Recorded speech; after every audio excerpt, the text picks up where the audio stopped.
All right, y'all. We're diving into The Last of Us Season 2, Episode 4, titled Day 1. This episode had some fire moments, some weird ones, and a lot to unpack. So let's break it down. Jeffrey Wright's a beast. Josh Peck showed up out of nowhere. And honestly, I still don't feel Ellie's anger. And that's a problem. But let's talk about performances. Jeffrey Wright as Isaac, just phenomenal. He played Isaac in the game, and this is a masterclass actor. The interrogation scene between him and that captured Seraphite, that's how you do psychological tension. Isaac isn't just a violent leader. He's like calm, calculating, and terrifying. It's a slow burn, but Wright makes every second count. You believe this guy could build a revolution and then crush it with his own hands if he needed to. And then we get this cameo I didn't expect coming. I was like, Josh Peck? I was like, is that Josh? Hug Me Brother from Nickelodeon? He pops up as a Federal soldier in a flashback and gives like this really snarky speech. And then bam, he's betrayed. His scene is cut short, but it added a little flavor. Unexpected, but it worked. Now let's get into Ellie and Dina's part of the story.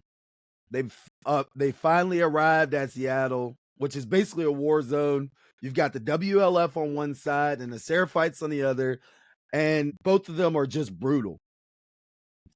There's a really gnarly moment where Ellie and Dina find WLF bodies torn apart with Feel Her Love painted in blood nearby. The Seraphites are clearly like next level fanatic. One of the best emotional beats in this episode is Ellie singing Take On Me to Dina. It's a callback to the game, and it gave us like a quiet moment that felt real. But then Ellie gets bit in a later scene, saving Dina, and that's when she finally reveals that she's immune.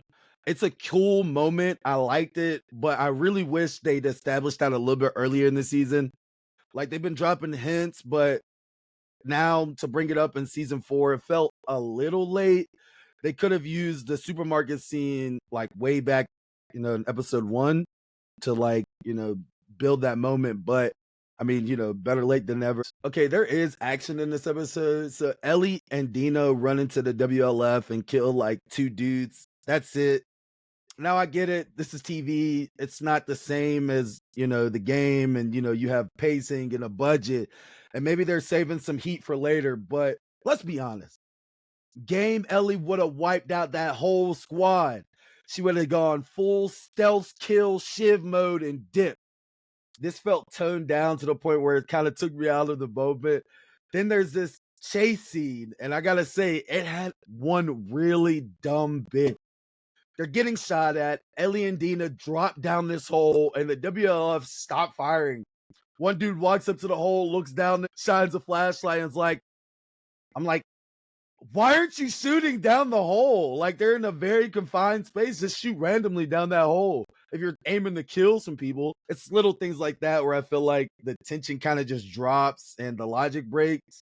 It's not like enough to like kill the show for me or anything like that, but I wish that, if they were going to escape, it could have been done very differently. Now let's give credit where credit's due. The horde scene, easy highlight.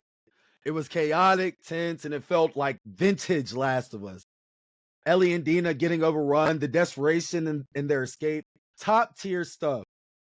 Then we get this quiet moment after Dina reveals she's pregnant, Ellie's processing it, and then boom, they're kissing. And it's like they're about to hook up. Now look, I'm not trying to be prude, but right after the pregnancy reveal, that felt awkward to me. That's a heavy emotional reveal, and then the tone just flips too fast. We could have sat there a little bit more in that space, that moment between them. But, it just a gripe. It's just a gripe in the writing. The episode ends with Ellie and Dina hearing the WLF and deciding to go after them. And here's my biggest issue. I'm still not sold on Ellie's revenge arc. They set it up in the last episode, her grief, her anger, and things like that. And this week they're moving on it. but the emotion just isn't there. Ellie lost Joel. That's huge. But the show isn't letting us feel her pain. Not enough rage, not enough grief. It's like she's sad, but not furious. And for a revenge driven story, that's a problem.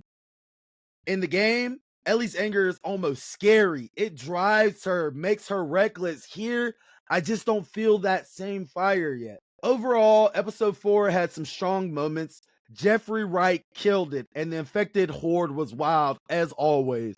And Ellie and Dina's bond is starting to build, but the pacing and the lack of intensity from Ellie and some logic gaps held it back. I'm hoping episode 5 really brings back the emotional punch. What did you think? Are you feeling Ellie's revenge arc? Are you, like me, more angry than she is? Drop a comment. Let's talk about it. And make sure you like and subscribe if you want to get more content just like this. As always, guys, I will see you in the next video. Peace.